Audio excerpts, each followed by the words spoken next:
शोकमग्न रावण को धैर्य बंधाकर कुंभकर्ण युद्धभूमि में पहुंचा। स्वर्ण कवच से सुसज्जित कुंभकर्ण ने हाथों में विद्युत के सदृश प्रकाशित भयंकर शूल उठा रखा था। लाखों चुने हुए सैनिकों को लेकर रणभूमि में पहुंचते ही उसने पृथ्वी को कपा देने वाली भयंकर गर्जना की, जिससे अनेक वानर मूर्छित होकर पृथ्वी पर गिर पड़े। इस विशाल पर्वताकार पराक्रमी राक्षस को देखकर साधारण वानरों की तो बात ही क्या, नल, नील, गवाक्ष तथा कुमुद जैसे पराक्रमी योद्धा भी भयभीत होकर रणभूमि से पलायन करने लगे। असंख्य वानर सैनिकों ने भी अपने इन सेनानायकों का अनुसरण किया। अपनी सेना को इस प्रकार प्राणों के भय से भागते देख युवराज अंगद ने ललकार कर कहा, हे वानरों, क्या इस प्रकार शत्रु को पीठ दिखाना तुम्हें शोभा देता है? तुम जैसे वीरों को भी प्राणों का मोह सताने लगा। धिक्कार है तुम्हें और तुम्हारी वीरता को। जिस कुंभकर्ण को देखकर तुम भाग रहे हो, क्या वह कोई असाधारण योद्धा है? मांस मदिरा का सेवन करके उसका शरीर फूल गया है। वह तो बड़ी सरलता से मारा जाएगा। क्या रामचंद्र जी के तेज के सम्मुख ही ठहर सकता है? आओ, लौटकर युद्ध करो। भागकर संसार में अपयश के भागी मत बनो। अंगद के उत्साह भरे वचन सुनकर वानर सेना पुनः रणभूमि में लौट आई। वे प्राणों का मोह छोड़कर कुंभकर्ण और उसकी सेना पर आक्रमण करने लगे। कुंभकर्ण भी अपनी विशाल गदा के प्रहार से वानर सेना को मार मार कर ढेर लगाने लगा। फिर भी शेष वानर वृक्षों तथा शिलाओं से राक्षस सेना का विनाश करने में जुटे रहे। कुंभकर्ण उस समय साक्षात यमराज प्रतीत हो रहा था। वह वानरों को गाजर मूली की भांति काटकर ढेर लगाता जा रहा था। उसके चारों ओर हताहत वानरों के शरीर ही शरीर दिखाई दे रहे थे। क्रुद्ध होकर द्विविद ने एक पर्वत के टीले को उठाकर आकाश से कुंभकर्ण के सिर पर मारा। कुंभकर्ण तो उस वार से बच गया, किंतु बहुत से राक्षस उसके नीचे दबकर मर गए।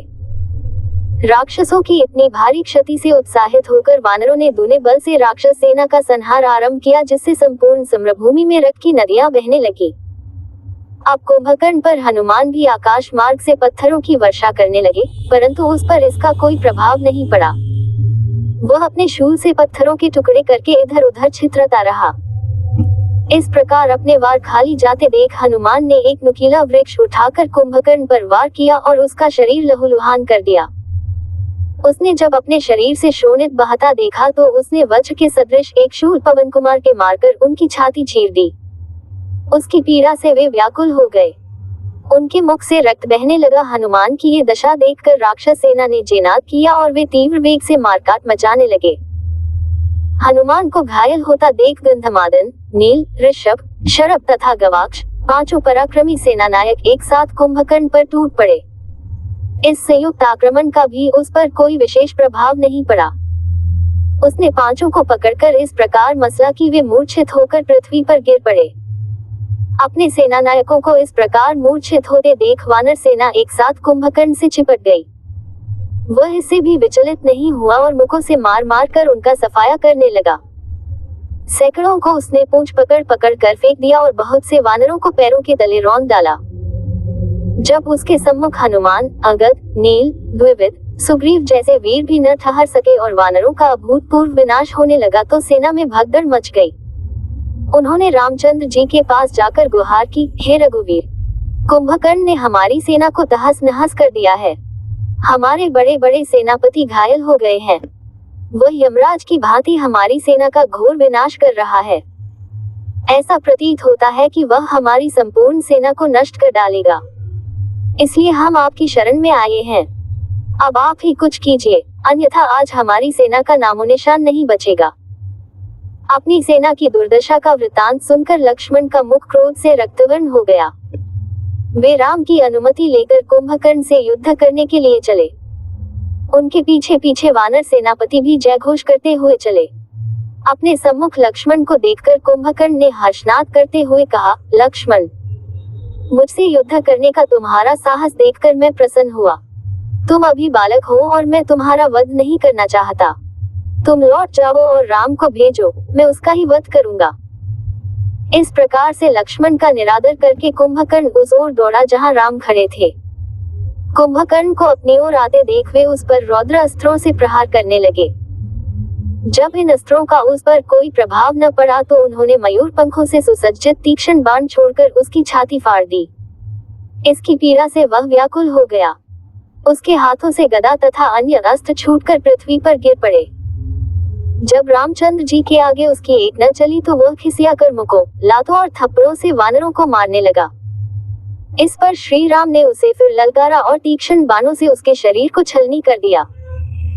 तब कुपित होकर कुंभकर्ण ने पृथ्वी से एक भारी शिला उठाकर रामचंद्र जी पर फेंकी, जिसे उन्होंने 7 बाण मारकर चूर चूर कर दिया। फिर तीक्ष्ण नोक वाले 3 बाण छोड़कर उसका कवच तोड़ डाला। कवच के टूटते ही वानरों ने फिर उस पर धावा बोल दिया।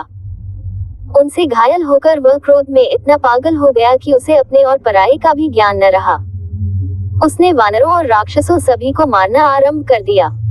कुंभकर्ण की यह दशा देखकर राम ने उसे फिर ललकार कर कहा, अरे राक्षस, उन सैनिकों से क्या उलझ रहा है? इधर आकर मुझसे युद्ध कर। राम की ललकार सुनते ही कुंभकर्ण सामने आकर बोला, हे राम, बहुत समय से मैं तुम्हारा वध करना चाहता था। आज सौभाग्य से तुम मेरे सम्मुख आए हो। मैं खर, दूषण, विराट का कबंध नहीं हूँ, मैं कुंभकर्ण हूँ। मुझे अपने बल का परिचय दो। कुंभकर्ण की ललकार सुनकर रामचंद्र जी ने अनेक अग्निबाण एक साथ छोड़े, परंतु उन्हें कुंभकर्ण ने मार्ग में ही नष्ट कर दिया। इस पर उन्होंने वायव्य बाण छोड़कर उसकी एक भुजा काट डाली। भुजा कटने पर क्रोध और पीड़ा से गरजता हुआ भी वह वानरों का संहार करने लगा। इस भीषण मारकाट से भयभीत होकर वानर त्राहिमाम कहते हुए रामचंद्र जी के पीछे जाकर खड़े हो गए। तब रामचंद्र जी ने ऐंद्र नामक बाण से उसकी दूसरी भुजा भी काट डाली। फिर उन्होंने अर्धचंद्राकार बाणों से उसके दोनों पैर काट डाले। इससे वह भयंकर शब्द करता हुआ पृथ्वी पर गिर पड़ा। तब उन्होंने इंद्र द्वारा दिया हुआ सूर्य की किरण की भांति जाज्वल्यमान ब्रह्मदंड नामक बाण छोड़ा, जो कुंडलों से युक्त कुंभकर्ण के मस्तक को काटकर आकाश में उड़ा और फिर उसे पृथ्वी पर गिरा दिया। कुंभकर्ण के मरते ही वानर सेना में हर्ष की लहर दौड़ गई। उनके जयनाद ने संपूर्ण लंकापुरी को थर्रा दिया। कुंभकर्ण के मरने के पश्चात राक्षसों ने रावण को जाकर दुखद संवाद सुनाया। कुंभकर्ण की मृत्यु का समाचार सुनकर रावण मूर्छित हो पृथ्वी पर गिर पड़ा। नरांतक, देवांतक, त्रिशिरा आदि राक्षस भी अपने चाचा की मृत्यु का समाचार सुनकर रोने लगे।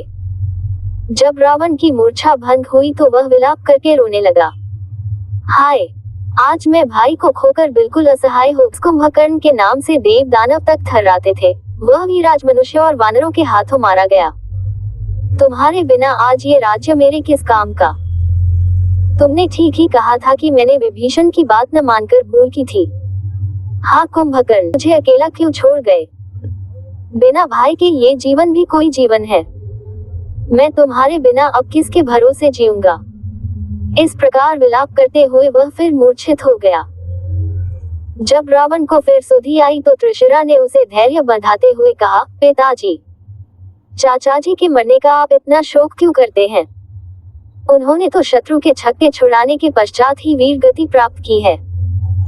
अभी आपको निराश होने की क्या आवश्यकता है? आपके पास तो ब्रह्मा की दी हुई शक्ति है। उसी से आप सेना सहित राम का नाश कीजिए। हम सब भी आपके साथ चलेंगे। आप अभी शोकाकुल हैं, विश्राम कीजिए। हमें रणभूमि में जाने की अनुमति दीजिए। त्रिशिरा के इन वचनों को सुनकर रावण को कुछ धैर्य बंधा और उसने अपने पुत्रों को युद्ध में जाने की अनुमति दे दी।